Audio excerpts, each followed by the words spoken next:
Maratha OBC आरक्षणाचा मुद्दा अजून थंड झालेला नसतानाच आणखी एका आरक्षणाचा मुद्दा सध्या राज्यात जोर धरतोय. तो आहे एससी आरक्षणाच्या उपवर्गीकरणाचा. अनुसूचित जातींमध्ये महाराष्ट्रात 59 जाती आहेत. या सर्व जातींचं वर्गीकरण करण्याचा निर्णय फडणवीस सरकारनं घेतलाय. त्यासाठी न्यायमूर्ती अनंत बदर यांच्या अध्यक्षतेखाली एक सदस्यीय आयोगाची निर्मिती करण्यात आली. या आयोगानं अलीकडेच आपला अहवाल सरकारला सादर केलाय.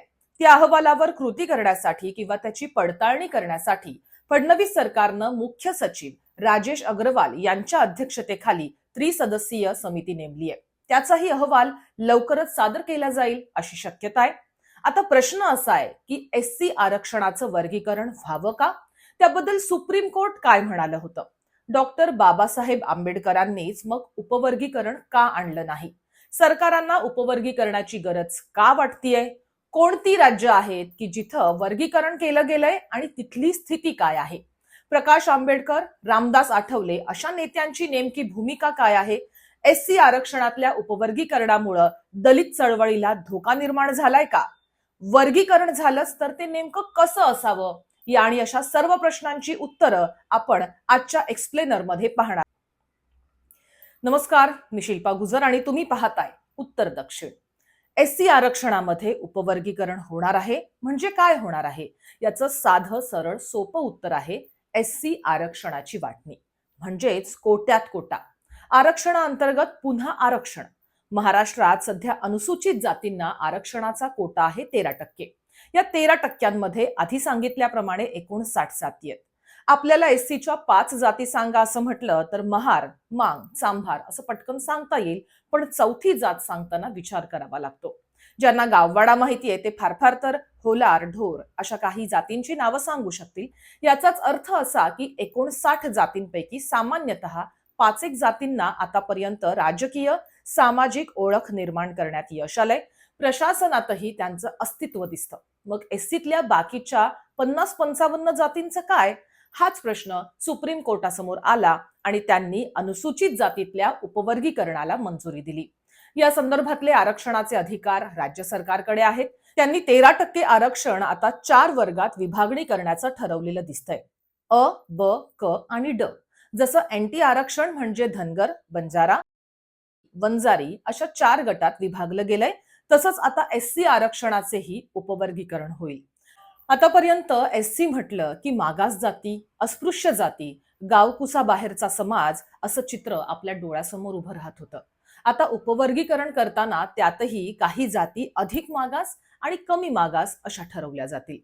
बाबासाहेबांनी जे आरक्षण दिलं त्याचा फायदा एससीतल्या काही जातींना अधिक झाला किंवा ते त्या करून घेण्यात यशस्वी ठरल्या आणि काही जाती त्यापासून दूर राहिल्या, असा त्याचा सरळ सरळ अर्थ होतो.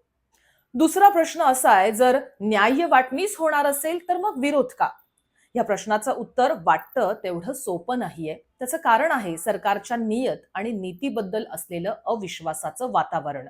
राज्यात आणि केंद्रात भाजपचं सरकार आहे, ते आरक्षण विरोधी आहेत. त्यांचा फोकस जातींपेक्षा धार्मिक ध्रुवीकरणावर अधिक असतो. भाजपच्याच नेत्यांची आरक्षण विरोधी वक्तव्य त्याचे पुरावे आहेत. ओबीसी आणि उच्चवर्णीय हेच भाजपच्या राजकारणाच्या केंद्रस्थानी आहेत. तेच हिंदुत्वाचे भोई आहेत. एससी समाज आतापर्यंत तरी काँग्रेस आणि भाजपेतर पक्षांची वोट बँक राहिलेली आहे. ती मोडीत काढण्यासाठीच उपवर्गीकरणाचा घाट घातला जात असल्याचं काही दलित नेते आणि विचारवंतांचं म्हणणं आहे. त्यामुळेच भाजपच्या नियत आणि नीतीबद्दल संशय निर्माण होतो. त्या संशयाला जागा निर्माण होईल असेच निर्णयही भाजप सरकार करताना दिसतंय. उदाहरणार्थ, उपवर्गीकरणासाठी ज्या न्यायमूर्ती अनंत बदर समितीची स्थापना केली तिचा अहवाल सार्वजनिक न करताच त्यावरच्या हरकती मागवल्यात. एवढा महत्वाचा निर्णय घ्यायचा तर मग एक सदस्यीय समितीच का? बदर समितीच्या अहवालाची वास्तविकता तपासण्यासाठी सरकारनं जी 3 अधिकाऱ्यांची समिती नेमली आहे त्यामध्ये अनुसूचित जातीतल्या एकाचाही समावेश का नाही? फक्त अधिकाऱ्यांचीच समिती का? 16 मार्चला बदर समितीनं अहवाल सादर केला. 10 एप्रिलला अधिकाऱ्यांची समिती नेमली. 30 एप्रिल पर्यंत लोकांकडनं हरकती, सूचना मागवल्या गेल्या. हरकतींसाठी फक्त 20 दिवसांचाच कालावधी का? त्याही त्या अहवालावर जो सार्वजनिकच केलेला नाही. लोकांनी हरकती नोंदवायच्या कशा? बाबासाहेबांनी दिलेल्या आरक्षणाचं मूळ कारणच सामाजिक अस्पृश्यता, भेदभाव समूळ नष्ट करणं हे होतं. तर मग उपवर्गीकरण करताना अधिकाऱ्यांच्या समितीत समाजशास्त्रज्ञ का नाहीत? काही बातम्या सरकार स्वतः पेरतय की काय असा संशय येतोय. उदाहरणार्थ, ही लोकसत्ताची बातमी बघा. बदर समितीच्या अहवालात मातंग समाजाची लोकसंख्या कशी घटली आहे आणि त्यांना उपवर्गीकरणाचा कसा फटका बसण्याची शक्यता आहे हे सविस्तरपणे लिहिलं गेलंय. जो अहवाल फक्त सरकारला सादर केला गेलाय, जो सार्वजनिकच नाही, तो फुटतो कसा? मी आधी म्हटल्याप्रमाणे सरकारच्या नीती आणि नियतीबद्दल संशय निर्माण व्हावा असे निर्णय सरकारच करताना दिसतंय. तिसरा मुद्दा असा आहे, एससी आरक्षणाचं उपवर्गीकरण व्हावं की नाही. नवबौद्ध त्यातल्या त्यात महार समाजाचं राजकारण करणारे नेते सोडले तर बहुतांश दलित नेते हे उपवर्गीकरणाच्या बाजूने आहेत. त्याचं साधं सरळ कारण दिसतं ते राजकीय उत्थानात. महारांनी हिंदू धर्म सोडला आणि बौद्ध झाले. मातंग, चांभार आणि इतर जाती मात्र हिंदू धर्मातच राहिल्या. हिंदुत्वाचं राजकारण करणाऱ्यांच्या नजरेतनं ही गोष्ट सुटलेली नाही. शिका, संघटित व्हा, संघर्ष करा या विचाराची पुरेपूर अंमलबजावणी बौद्धांनी केली. त्याचा त्यांना राजकारणात आणि प्रशासनात फायदा झाला. ते आता क्रीमी म्हणून ओळखले जात आहेत. मागासातले उच्चवर्णीय असं म्हटलं तरी वावगं ठरणार नाही. खुद्द माजी सरन्यायाधीश भूषण गवई यांनी त्यावर जोर दिलाय. त्यामुळेच की काय ते धीरेंद्र शास्त्रींसारख्या हिंदुत्ववाद्यांच्या चक्रा मारतायत. रामदास आठवलेंसारखे नेते सत्ता कुणाचीही असो मंत्री म्हणून कायम असतात. प्रकाश आंबेडकर त्यातल्या त्यात दलितांच्या सर्व घटकांबद्दल बोलताना दिसतात. त्यांनीही या उपवर्गीकरणाला विरोध केलाय. त्याची कारणं आपण पुढे बघणारच आहोत. दुसऱ्या बाजूला मातंग समाजाच्या नेत्यांनी किंवा कार्यकर्त्यांनी तर उपवर्गीकरणासाठी नांदेड, परभणी अशा ठिकाणी आंदोलनं केलेली आहेत. मंत्र्यांच्या कार्यक्रमात गोंधळ घातलेला आहे. भाजपचे पुण्याचे आमदार आहेत अमित गोरखे. ते मातंग समाजाचं प्रतिनिधित्व करतात. उपवर्गीकरणासाठी ते पहिल्यापासूनच आग्रही आहेत. पण जसाही मातंगांची लोकसंख्या कमी झाली आहे आणि त्यांना उपवर्गीकरणात फटका बसू शकतो याच्या बातम्या यायला लागल्या, तसे ते फडणवीसांच्या भेटीला पोहोचले. फडणवीसांनीही त्यांना आश्वासन दिलं, पण मुळातच दलित लोकसंख्येचा कुठलाही खरा आकडा नसताना, कुठलंही सर्वेक्षण झालेलं नसताना, ते केलेलं नसताना उपवर्गीकरणात भेद होणार नाही कशावरून? लक्षात असू द्या, 1961च्या जनगणनेनुसार मातंगांची लोकसंख्या होती 20 लाख, म्हणजेच अनुसूचित जातीच्या एकूण लोकसंख्येच्या 30%. बदर समितीच्या अहवालानुसार आता मातंगांची संख्या आहे 24 लाख, म्हणजेच एससीच्या एकूण लोकसंख्येच्या 19%. याचाच अर्थ असा की मातंगांची लोकसंख्या वाढण्याऐवजी घटल्याचं दिसतंय. हीच लोकसंख्या गृहीत धरून जर मातंगांचा आरक्षणातला टक्का ठरवला तर न्याय होईल की अन्याय? याच्या उलट महार किंवा नवबौद्ध यांची लोकसंख्या बघा. 1961 साली त्यांचा अनुसूचित जातीतला वाटा होता 33%. 2011 साली तो झालाय 62%. म्हणजेच महारांची संख्या दुप्पट झाली आहे, तर मातंगांची मात्र त्याच प्रमाणात घटली आहे. हे कसं शक्य आहे? जोपर्यंत एससीतल्या सर्व जातींची खरी लोकसंख्या कळत नाही तोपर्यंत उपवर्गीकरण कितपत योग्य आहे? सरकार निव्वळ भाजपेतर पक्षांची वोट बँक तोडण्यासाठीच तर उपवर्गीकरणाचा घाट घालत नाहीये ना.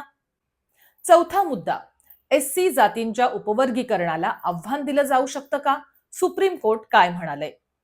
1 ऑगस्ट 2024 रोजी सुप्रीम कोर्टाच्या घटनापीठानं एससी आणि एसटींच्या उपवर्गीकरणाला मंजुरी दिली.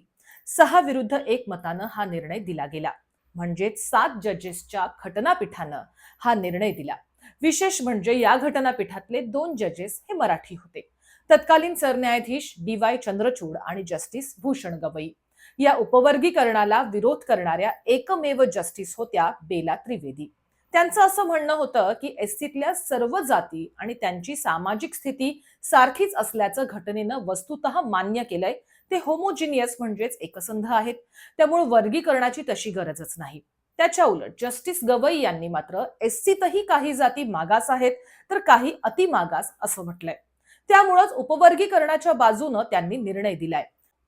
एवढंच नाही तर जस्टिस गवईंनी थेट एससी मध्ये क्रिमिलियर लागू करायची भूमिका घेतली. जस्टिस गवई त्यांचे आई वडील हे दलित चळवळींशी संबंधित आहेत. ते स्वतः त्या चळवळीचा भाग राहिलेत.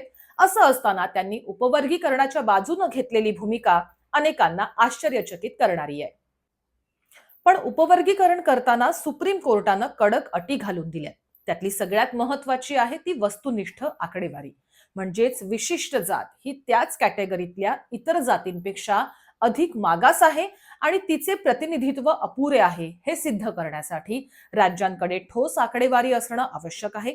7 जजेसच्या खंडपीठानं ही अट घालून दिली आहे आणि नेमकं याच अटीची पायमल्ली महाराष्ट्र सरकार करत असल्याचा आरोप केला जातोय.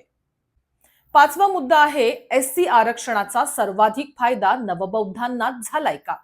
या प्रश्नाचं उत्तर नाही किंवा हो मध्येच द्यायचं असं ठरवलं तर नाही असंच द्यायला लागेल. कारण सध्याच्या विधानसभेत एससीच्या 29 आमदारांपैकी फक्त 9 आमदार हे महार किंवा नवबौद्ध आहेत.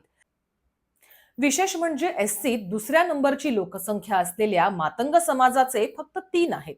तर लोकसंख्येचं प्रमाण बघता तिसऱ्या नंबरवर असणाऱ्या चांभार म्हणजे चर्मकारांचे 9 ते 10 आमदार आहेत.